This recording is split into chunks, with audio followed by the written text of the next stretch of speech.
This episode is a Pre-Canon crossover with Nowhere on Air. Please stay on the line after your call has been completed for additional information about the show.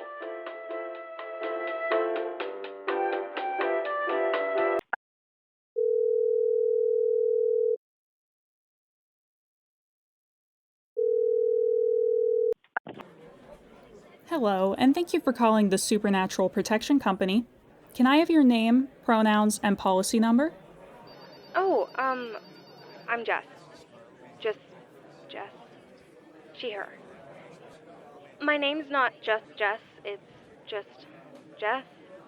Sorry. And I don't know the policy number, but I was told to call. All right, and who referred you to us? Braedon Town Council? I'm assuming. I got a bunch of picture-based visions that I've spent the better part of the day trying to decipher, and I've been told that's how they usually, They didn't tell me much, if I understood them correctly at all, just that I needed to call and get put on some insurance policy. Yes, I do see a note on the Braedon policy that says you would be calling. Did they provide you with a special passcode to verify your identity? Oh, that's probably what was written in deep purple ink on the slip of strangely thick brown paper I found under my plate at breakfast this morning. I have it somewhere. Give me 1 sec. Whenever you're ready. I sit in the shadow of the baseless, bone-idle bur oak. I crave the summer-like, sear sundown. I have dreamed of floodwaters and a smiling winter. Perfect. And with that, you are now a confirmed beneficiary on the policy. I was wondering what that was.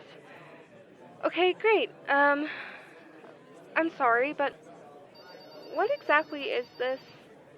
Oh, well, the town you live in, Braedon, has a special arrangement with our company due to the unique nature of the situation there. With the rate at which supernatural events occur, you as a new resident need to be accounted for on the policy to receive any of the benefits and protections. It used to be handled the standard way, where individuals had their own policies, but eventually large-scale events that affected the whole community increased to such frequency it no longer made sense.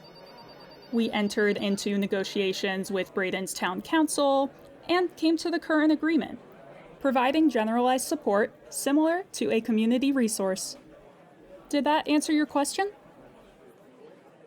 Sorry, but no. I mean, yes, it definitely answered a question, but I more meant generally, if you don't mind my asking. What does your company do? My apologies, I misunderstood. The Supernatural Protection Company is the world's foremost paranormal insurance provider.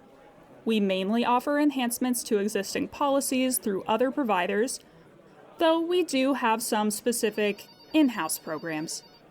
Okay. I'm gonna be honest. I still feel like I'm missing some context for all this. I can provide an example if that would help. Yeah, sure, maybe. So, you are likely aware of how many historic buildings are considered haunted, yes? Yeah. Well, let's say that you live in an older building that is considered high risk for more aggressive hauntings, to the point that you might be concerned about your possessions being broken or damaged. That's where we come into the picture. For someone who owns or rents in the building, such a spirit or entity might cause property damage that a normal insurance policy may not be willing to cover. So, they may supplement their existing policy with our poltergeist protection coverage. Similarly, someone who lives in said building would be able to expand their health insurance to cover more expensive treatments for injuries sustained as a result of a haunting. Okay, that makes a bit more sense. Gonna brush over the whole ghosts are real thing. I'll deal with that later. Still seems kind of weird to me, but I've been dealing with a lot of that since I got here, so... Well, you have now been added to the Braedon community policy, so feel free to use us as a resource whenever you encounter something you may not feel prepared for. Braedon has a bit of a reputation here for the number of unique supernatural events that occur there every year. Yeah, weirdly enough, I am not surprised to hear that. Now, normally I would give you additional information for your records, such as the policy number, but our arrangement with your town council requires individuals on the policy to only receive that information directly from them if they deem an issue worth contacting us for. Oh, okay. I mean, I don't know that much about insurance, but, everything has to go through town council first? Yes, whenever you need to file a claim, you will first contact them in whatever way is standard. Whispering to the stone statue in the town square. Sure. Then they will give you the policy number, as well as a special single-use ID, similar to how you identified yourself on this call. This secondary ID will be linked to a new claim before you even call us, so we will already have basic information on file for the issue, and all you will need to do is fill in some details. Do you have any questions? Honestly, yeah, but not for you. Can I help you with anything else today? Actually, yes. So based on what you just said, I know I can't actually open a claim or anything, but maybe you can answer a question for me? I'm sure you've had to deal with all kinds of stuff. Well, maybe not you specifically, but your company as a whole. Anyway, so the way I came to Braedon isn't exactly normal. I'm not from here originally, though I'm not sure how here even relates to home. I don't know how to describe what happened. So, is your question about how you came to be in Braedon? Oh, no, it isn't, but I wouldn't mind knowing. Maybe it could help me get back to where I'm from. Well, I would need some more information to try and determine what happened to you. Can you provide any more details? What it felt like, where you were when it occurred, where you appeared, things like that. Sure, I was... And I have just received another vision message thing from town council that I think is telling me I am not permitted to disclose any of that, so... Never mind, I guess. Ah, I'm sorry. No way around that, unfortunately. We are required to comply with their restrictions as part of our special arrangement. Thanks, anyways. Maybe I can still ask you my original question. It's probably related to how I got here, but obviously since I would need to ask first before making a claim, I'm not expecting a solution from you. I just want to know if it's something I should be worried about. Feel free to ask. I'm sure you will be informed if the question is appropriate. Right. So when I first woke up in Braedon, I was pretty disoriented, definitely not paying attention to myself as much as my surroundings, but once I'd had some time to calm down, I noticed some mysterious tattoos. I didn't have any before, and I don't know when else they would have appeared, except as a side effect of what happened to me. And what do these tattoos look like? I'm not sure I could even begin to describe them. They're almost like symbols. Sorry, I know that's not super helpful.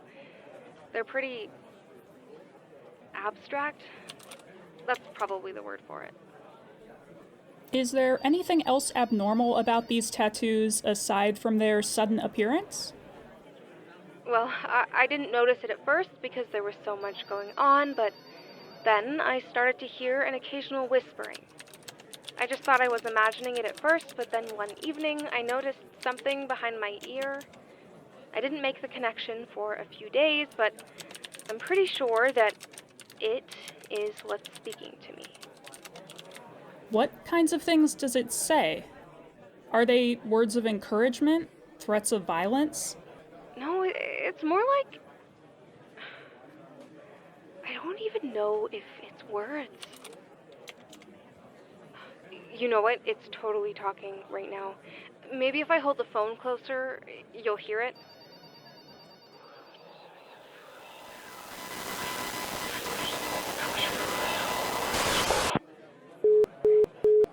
Jess? Are you still there? I wonder what kind of language that was. It sounded a bit like Fae, maybe? Or it could be like an afterimage of a spell of some kind. There was just something about it that doesn't line up perfectly with anything I've come across. One of the research teams will definitely want to get their hands on this recording. Seems like a fun challenge for them to figure it out. And then, if she gets permission or whatever from her town council to formally file a claim, we'll at least have the start of some progress, if not a solid lead.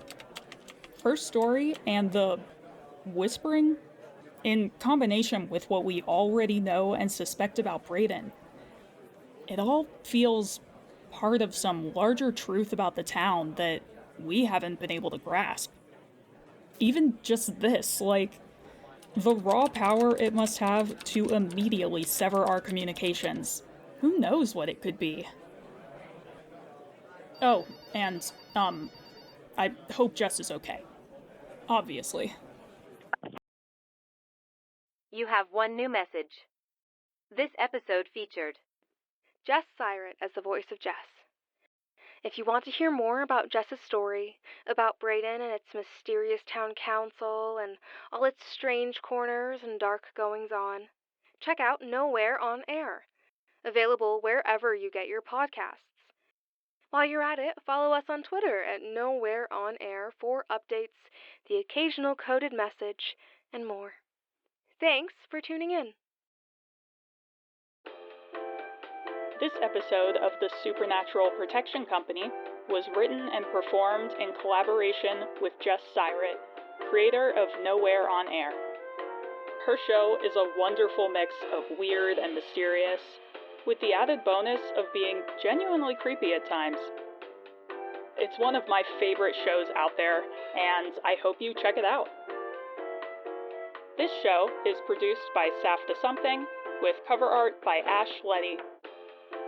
If you like the show, or have your own supernatural issues and need advice, let us know by tweeting at the SPC Podcast. And check out our Patreon at patreon.com/saftasomething for early episodes and bonus content. Leave us a review on your podcast platform of choice, and recommend us to your friends. Who knows? They may need our help.